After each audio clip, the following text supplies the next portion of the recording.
Hello again, ladies and gents. Welcome to my channel, and thank you so much for subscribing. Now, welcome to another episode of The World's Gone Stark Raving Mad. And in this video, I'm looking into the absolute brass neck of our glorious overlords who've decided to drop the voting age to 16 for all elections. Can you believe that? Isn't that just lovely? Democracy's getting a shiny new upgrade, they say.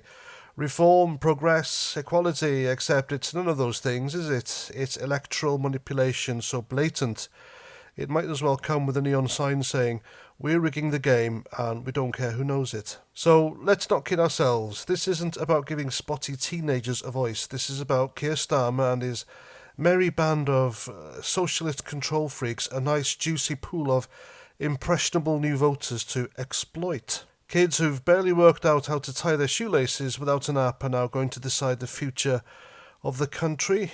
Brilliant. Why not let them run the treasury while we're at it? I'm sure little Timmy's got some cracking ideas about fiscal policy from his TikTok feed. And don't give me that nonsense about empowering the youth either. Empowering them to do what exactly? To parrot whatever their teachers, the BBC or some blue-haired influencer on X told them to think?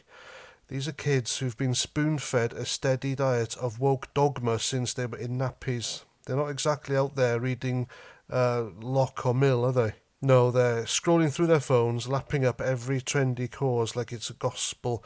And Starmer knows it. He's not even hiding it anymore. The man's practically winking at the camera while he rewrites the rule book.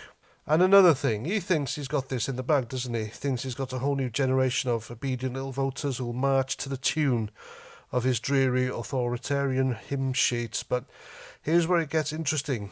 Generation Z isn't playing ball the way he hopes. Oh no, these kids are starting to rebel against the millennial sanctimonious nonsense. They're not all sipping the Kool-Aid. You've seen it on X, haven't you? They're tearing into the woke orthodoxy, calling out the hypocrisy, and they're doing it with a savage wit that makes me almost proud to share the planet with them.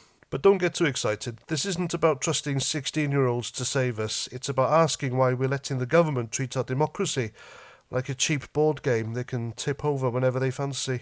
How long are we supposed to sit back and pretend this is normal? How long do we let them chip away at the foundations of everything we've got while they lecture us about progress? They're not reforming anything. They're stacking the deck and they're doing it in broad daylight. So what's it going to be, folks? Are we going to shrug and say, oh well, that's just politics? Or are we going to call this for what it is? A shameless power grab dressed up as compassion? I know what I think, and if you're still awake out there, you probably do too. So there we go. I'm Paz49, thanks for watching, and until the next time, stay sane, and Roger Trout.